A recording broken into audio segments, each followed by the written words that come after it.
Again, I'm so sorry about the background noise. My neighborhood dogs decided to have a big rumble today.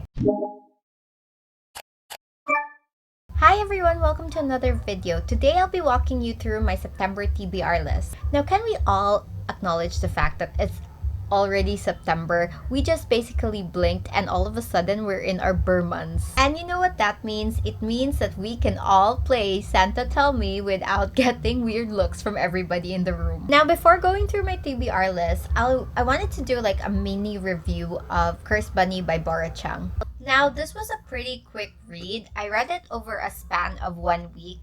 Although it is a little bit better than the books that I actually featured in my last video. If you don't know what that is, I'll link that video down below.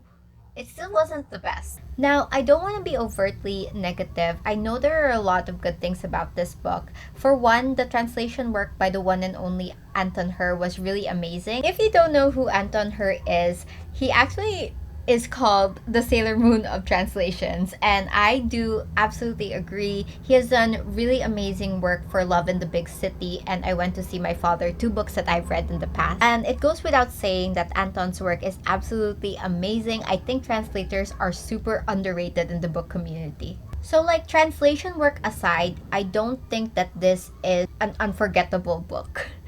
I gave it 3 out of 5 stars on Goodreads because of the translations and because I think that Bora Chung has this great imagination. You see, Cursed Bunny is actually a collection of stories, and obviously no two stories are alike, but they do have recurring themes like capitalism, the patriarchy, and the role of women in a male-dominated society. And there were stories here that actually did stand out, like the head, Cursed Bunny, the snare, and the embodiment, which was my personal favorite.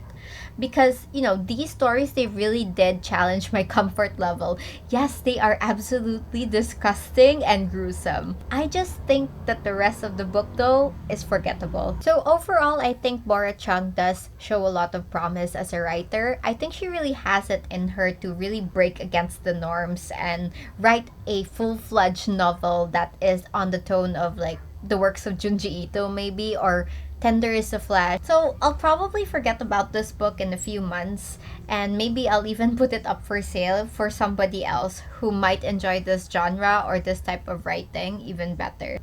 Okay, TBR time. So my first book for the Burr months is The Quiet Tenant by Clemence Michallon. This one I'm actively reading right now. I found out that this is probably the first English novel by the author, Clemence Michallon. By the way, I love saying her name. I just discovered how to say it from an interview of hers on YouTube. The book centers around this well-liked figure in the community named Aiden. He's actually a widower, and everybody just thinks he's this normal guy who helps his neighbors and all. But in reality, Aiden is hiding a very, very big secret. So Mr. Good Guy is actually a serial killer who is holding another one of his victims captive. Now, I just got started with this book, so I'm not so sure how the rest of the story is going to unfold. But based on the blurb, I know that it is narrated by Aiden's daughter Cecilia, his recent captive Rachel, and Emily, a girl who is strangely drawn into him.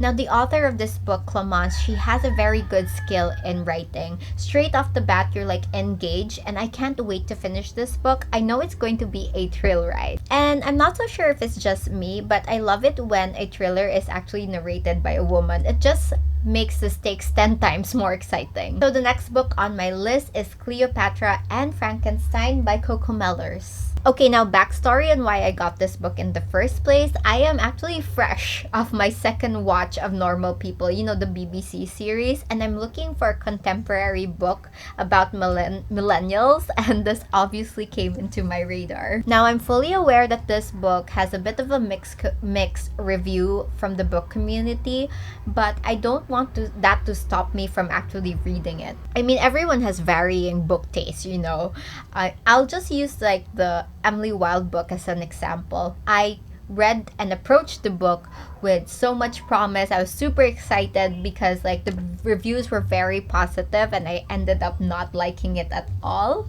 So I don't think that books I don't think that reviews should shape your opinion of books at all. If you're curious, give in. Life is too short to skip on a book that you've been eyeing for such a long time. So that's my TBR list. Obviously not for the whole month of September. I'll probably do an updated video because I made a mental note to visit Big Bad Wolf this year. If you don't know what that is actually a very big book event. A very big book event. Of course, it's Big Bad Wolf, held here in Southeast Asia. So I'll have even more books to add on my list by then. So my neighborhood decided to come alive today.